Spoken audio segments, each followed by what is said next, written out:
If a bank had to go to the government for help, the CEO and his wife would forfeit all their net worth. And a lot of banks have disappeared over time. I don't worry about leaving my securities, my personal securities, or for that matter, Berkshire securities, with the large securities firms. I don't worry about my bank accounts. The real key, in my view, you'll always have some banks that are too big to fail, unfortunately.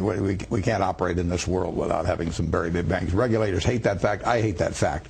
But there will be institutions that, if they are toppling, that the government will have to do something about it. The answer, one of the answers, there could be many answers, but one of the answers is to make it so that the CEO of an institution that fails or that goes to the government and needs help really gets destroyed himself financially. I mean, why should he come out any better than somebody gets laid off from a job as an auto worker at General Motors? So I would, if I were running things, if a bank had to go to the government for help, the CEO and his wife would forfeit all their net worth, and that would apply to any CEO that had been there in the previous 2 years. And I think you have to change the incentives. I mean, the incentives a few years ago were to try and report higher quarterly earnings every quarter. That's what Wall Street applauded. That's what the world applauded. And it's nice to have carrots, but you need sticks. And the stick, the idea that some guy that's worth $500 million, leaves and only has $50 million left, that's not much of a stick as far as I'm concerned. So I really think that there ought to be a huge downside, because the CEO has to be the chief risk officer of the big bank. It's pretty hard to define risk. I mean, at Gen Re, when I inherited, we had 23,000 derivative contracts. I couldn't understand them, so I got out of the business. But actually, there are going to be big transactions in this world, and lots of commerce worldwide between very large institutions. So exactly how you police that, I'm not sure. The way I would try to do it, in one way, I would try to make sure that the person in charge paid a huge penalty if the place got in trouble. Okay, well, and that hasn't happened in the last few years. The idea of banks taking huge risks where, in effect, the CEO, the bank shareholders suffer. I mean, if you own stock in Citigroup, if you own stock in Bank of America, if you own stock in Freddie and Fannie and all of these institutions, AIG, you don't have to worry about moral hazard. I mean, those people lost 95% of their money, but it's the person that got them into the trouble that's walked away. So I would have a lot of downside for the CEO. Fannie and Freddie don't get mentioned a lot when it comes to getting crimped on that type of risk and all of the involvement that regulation has bore down on. And I look at that and I say, well, they still have billions and billions of our taxpayer dollars. Oh, Fannie and Freddie were creatures of Congress. They were supervised by Congress. They actually sent their report annually to Sarbanes and Oxley. And every year, a 100-page report would go over and say these places are operating fine and riskless and all of that sort of thing.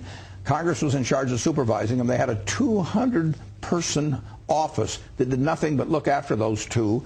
And look what happened. So I have some doubts about the efficacy of simple regulations. I like to really create personal downside. I think that can be more effective. In the old days, the only way you could stop a run on a bank was basically for somebody to come and pile up gold. I mean, they used to race it to the branches that were having a problem. I remember reading the history of the Bank of America on that and how they would put out runs before the Federal Reserve existed.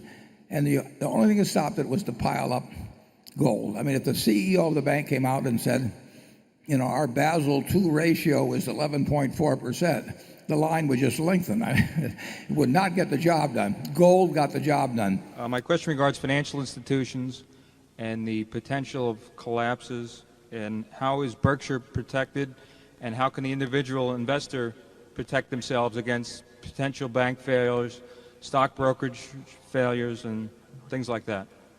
Well, I think as a depositor with large banks or as somebody that leaves their securities with large brokerage firms, I really don't think you need to worry very much. We have a too big to fail doctrine operating in this country relative to what you might call the innocent parties in big financial institution failures. We don't have it in respect to the equity holders, nor should we have it.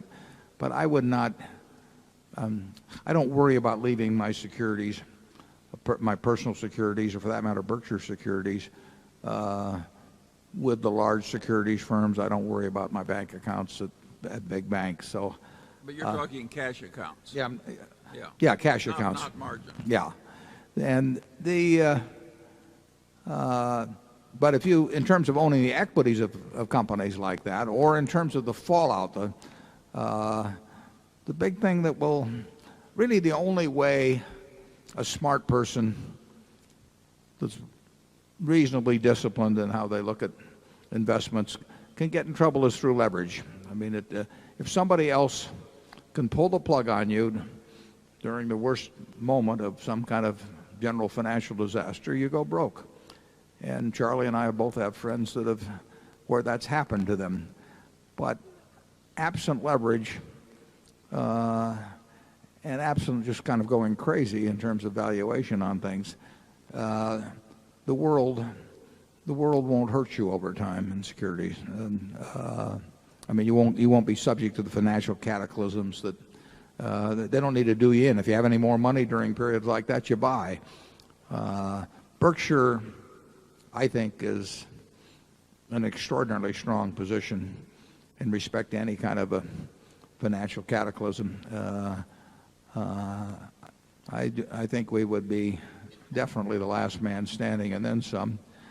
And while we don't go around, like undertakers looking for a plague or anything like that, we would probably do very, very well in the end. And that's happened a couple of times actually in the past, where we've had cash and we've had courage when the world was panicking, and we've done reasonably well during that period. And we've never gotten hurt by what was happening in the world around us, at least in the last 30 or 40 years. We bought all of a bank in 1969. We bought a bank in Rockford, Illinois. Charlie and I went and we must have looked at a half a dozen banks at that, in a 2 or 3 year period. Absolutely. Yeah, we trudged around and we found some very oddball banks that we liked. And they were characterized by very little risk on the asset side and very cheap money on the deposit side. And even Charlie and I could understand that. And low prices, incidentally, too. And then they passed the Bank Holding Company Act in 1969, and they killed off our chances to do anything further in buying all of banks. So we look at banks. We will own bank stocks from time to time in the future. We'll probably buy stock in other banks. We've also seen all kinds of banks ruined. I think it was, what was the fellow, M.A. Shapiro, who came up with the statement. He said there are more banks than bankers. And if you think about that a bit, you'll see what I mean. There have been a lot of people that have run banks in a very injudicious manner, but that's made for opportunities for other people. A lot of banks have disappeared over time.